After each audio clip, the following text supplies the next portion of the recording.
एक आदरणीय दासबंध स्वामींनी एक बोल वाजवलेला आहे, ते वाजवून मग लग्या वाजवतो बघा। पान सुपारी कात चुना, पान सुपारी कात चुना, इकडे जाऊन तिकडे जाऊन थूक, इकडे जाऊन तिकडे जाऊन थूक, इकडे जाऊन तिकडे जाऊन थूक थूक थूक थूक थूक, पण मंडपात नको।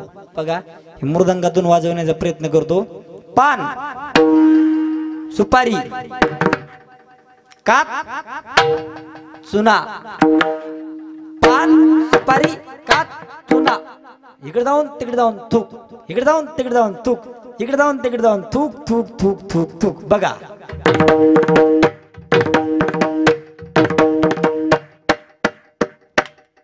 पण मंडपात नको। बघा पण मंडपात नको।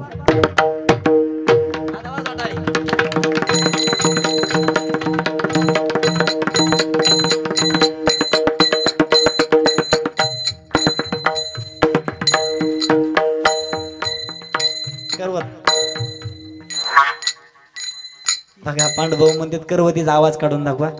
एका पाकिटात काय काय ऐकून घ्या बघा। या ठिकाणी आपण सगळेजण शेतकरी आहेत,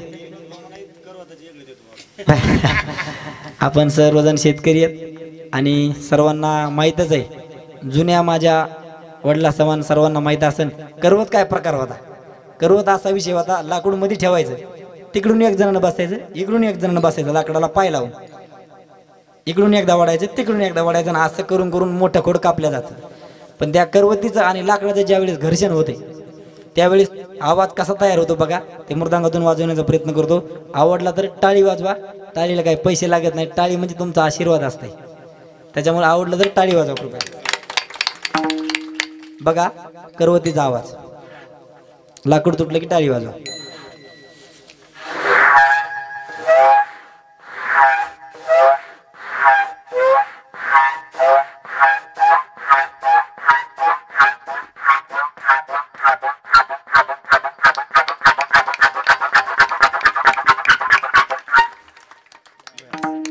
करतो आमच्या ब्रह्मा महाराजांच्या आग्रहास्तव अगदी 5 मिनिट लग्या वाजवतो आणि शेवट चक्रधार घेऊन सोलोला पूर्ण विराम देतो।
टाळी टाळी हा हा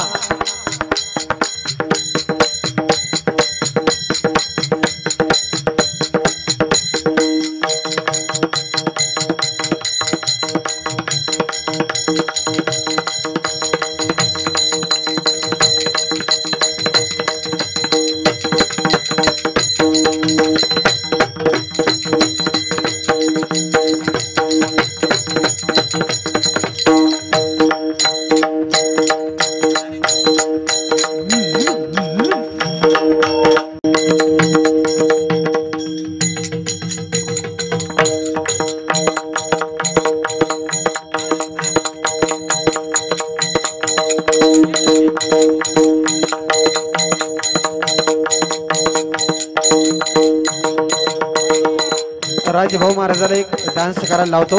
सगळ्यांनी जोरदार टाळी वाजा. सुंदर एक भारुड सम्राट आहेत ते.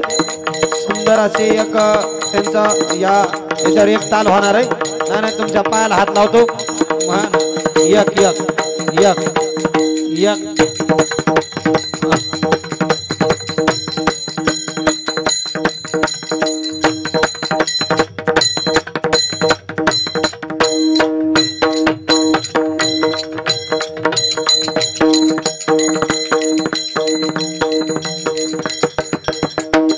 शेवट एक चक्रधार वाजवतो आणि सोलो.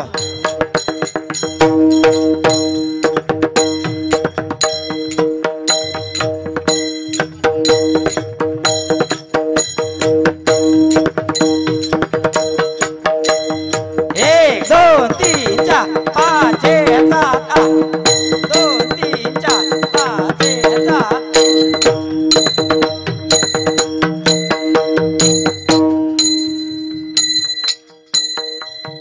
आमच्या कृष्णा महाराजासाठी एक शेवट चक्रधार वाजवतो. आमच्या गुरुजींनी वाजवलाय, वाजवण्याचा प्रयत्न करतो. बघा अंक गणिती चक्रधार. एक एक दोन एक दोन तीन एक दोन तीन चार एक दोन तीन.